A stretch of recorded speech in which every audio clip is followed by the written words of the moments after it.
warahmatullahi wabarakatuh. Nama saya Putri Alwahida Mayanti. Saya mahasiswi dari Universitas Pamulang, program studi akuntansi S1, semester 3, kelas 03 SKM 011. Di sini saya tidak sendiri, ada teman saya Pipit dan Naitolo. Demi memenuhi tugas auditing, di sini kami ingin menjelaskan pertemuan 16 tentang pemeriksaan biaya dan pajak dibayar di muka. Di sini, terutama saya ingin menjelaskan apa sih definisi biaya dan pajak dibayar di muka. Nah, biaya atau beban dibayar di muka adalah beban yang dibayar terlebih dahulu untuk suatu periode yang melebihi periode akuntansi. Dengan demikian, beban yang dibayar di muka bukanlah merupakan beban seluruhnya pada periode tersebut, melainkan sebagai aktiva lancar. Sedangkan pengertian pajak dibayar di muka adalah pajak yang dibayar oleh perusahaan setiap bulan atau dipotong atau dipungut oleh pihak ketiga dan akan diperhitungkan sebagai kredit pajak di akhir tahun untuk pajak penghasilan atau di akhir bulan untuk PPN.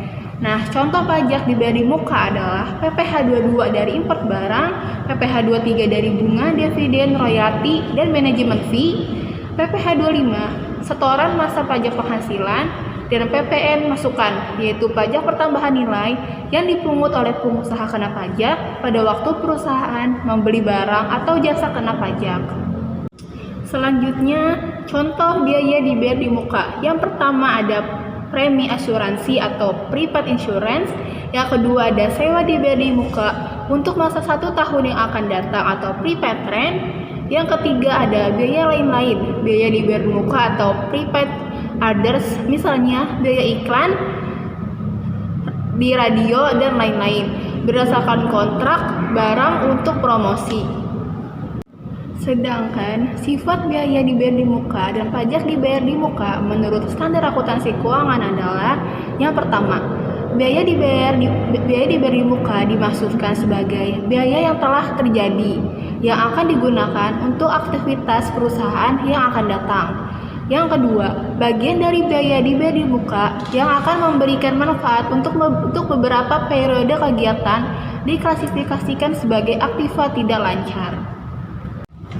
Selanjutnya, tujuan pemeriksaan biaya dan pajak dibayar di muka. Yang pertama, memeriksa keberadaan internal kontrol biaya dan pajak dibayar di muka. Yang kedua, memeriksa apakah biaya yang mempunyai kegunaan untuk tahun berikutnya sudah dicatat sebagai biaya dibayar di muka. Yang ketiga, memeriksa apakah biaya dibayar di muka yang mempunyai kegunaan untuk tahun berjalan sudah dicatat sebagai biaya tahun berjalan. Yang keempat, memeriksa apakah pajak dibayar di muka didukung oleh bukti setoran atau pemungutan pajak yang sah dan lengkap sehingga bisa diperhitungkan sebagai kredit pajak pada akhir periode. Dan yang terakhir, yang kelima, memeriksa kesesuaian penyajian biaya dan pajak dibayar di muka dalam laporan keuangan dengan PABU atau PSAK. Perkenalkan, saya Pipit Ekarinata. Di sini saya akan melanjutkan penjelasan dari teman saya Putri mengenai prosedur pemeriksaan biaya dan pajak dibayar di muka. Prosedur pemeriksaan biaya dan pajak dibayar di muka dibagi menjadi dua, yakni prosedur compliance test dan substantive test.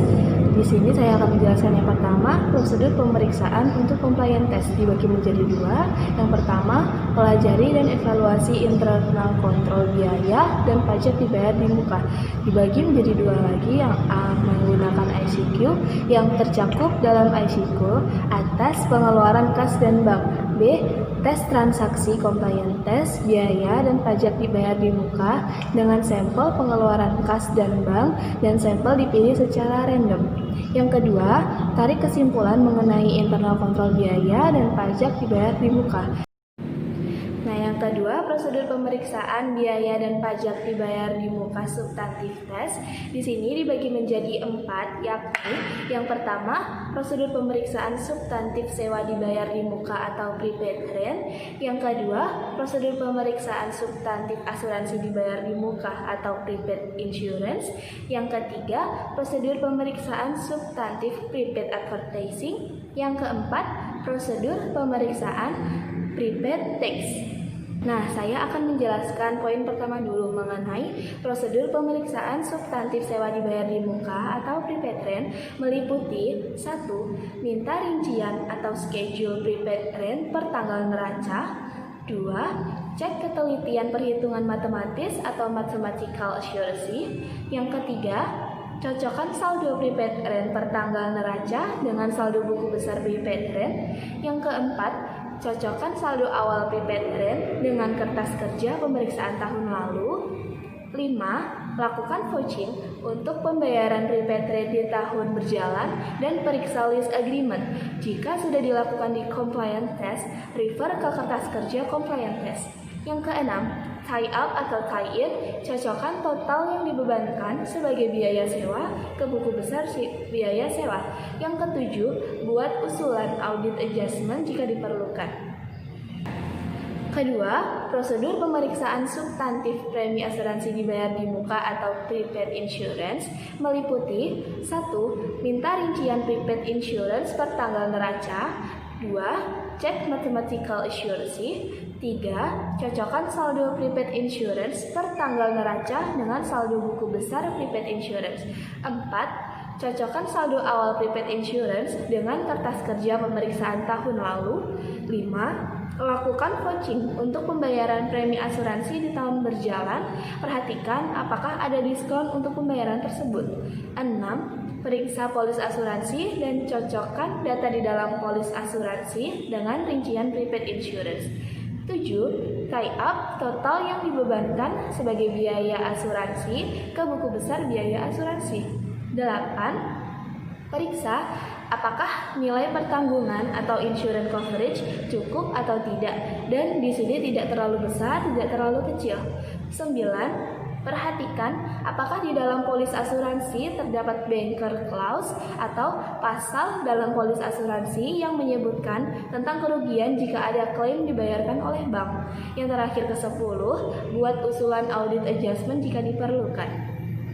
Nah, yang ketiga, prosedur pemeriksaan substantif prepaid advertising meliputi 1. Minta rincian prepaid advertising per tanggal neraca. 2. Cek footing dan cocokkan saldo akhir prepaid advertising ke buku besar saldo awal ke kertas kerja pemeriksaan tahun lalu. 3. Periksa bukti pembayaran dan surat perjanjian seperti iklan di TV dan lain-lain, dan bukti pembelian seperti barang souvenir.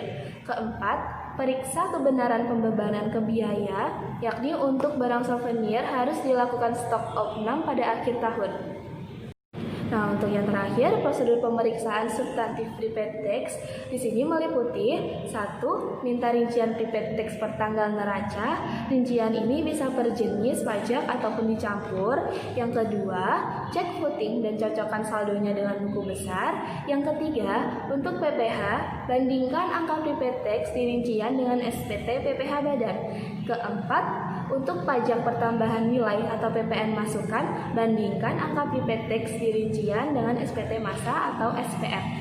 Baik, perkenalkan nama saya Noritologia, Prodi Akuntansi S1. Langsung saja saya akan melanjutkan penentuan risiko pengendalian beban dibayar muka. Transaksi beban dibayar muka, beban ditangguhkan dan aktiva tidak berwujud biasanya diproses melalui pembelian. Pembahasan yang tersisa berfokus pada akun asuransi dibayar di muka karena akun tersebut akan ditemui pada hampir semua perikatan. Bagian dari penentuan auditor atas risiko pengendalian atas transaksi asuransi dibayar di muka didasarkan pada efektivitas prosedur pengendalian dalam proses pembelian. Contohnya, prosedur pengendalian dalam proses pembelian harus memastikan bahwa polis asuransi yang baru diotorisasi dengan tempat dengan tepat dan dicatat. Contoh kasus pemeriksaan beban dibayar di muka pada dasarnya akan berkaitan dengan biaya tahun berjalan. Biaya tahun berjalan adalah biaya yang dibayar di muka tetapi sudah digunakan untuk tahun pemeriksaan. Kasus tentang audit dibayar di muka diberikan dengan pembayaran dan akumulasi penggunaan. Tanya jawab pemeriksaan biaya dibayar di muka dan pajak dibayar di muka menjadikan audit prosedur dan tujuan pemeriksaan harus dipahami oleh auditor. Sewa dibayar di muka menurut sak etap adalah sewa operasi di mana perusahaan hanya memanfaatkan sesuatu aset tanpa harus memeliharanya. Nah, di samping itu, perusahaan tetap harus melakukan pemeriksaan terhadap biaya dibayar di muka dan pajak dibayar di muka, sesuai dengan prosedur pemeriksaan yang berlaku. Hal ini untuk menghindari adanya penggelapan pajak ataupun beban yang dilakukan oleh pihak-pihak yang tidak bertanggung jawab. Jadi, kesimpulan yang bisa kami ambil adalah biaya dibayar di muka dimaksudkan sebagai biaya yang telah terjadi yang akan digunakan untuk aktivitas perusahaan yang akan datang. Sedangkan pajak dibayar di muka adalah pajak yang dibayar oleh perusahaan setiap bulan atau dipotong atau dipungut oleh pihak ketiga dan akan diperhitungkan sebagai kredit pajak di akhir tahun untuk pajak penghasilan atau di akhir bulan untuk PPN. Di samping itu, perusahaan tetap harus melakukan pemeriksaan terhadap biaya dibayar di muka dan biaya dibayar dan pajak dibayar di muka sesuai dengan prosedur pemeriksaan biaya dibayar di muka dan pajak dibayar di muka yang berlaku. Sekian dari kelompok kami, semoga dapat dipahami dan bermanfaat bagi rekan-rekan. Terima kasih. Wassalamualaikum warahmatullahi wabarakatuh.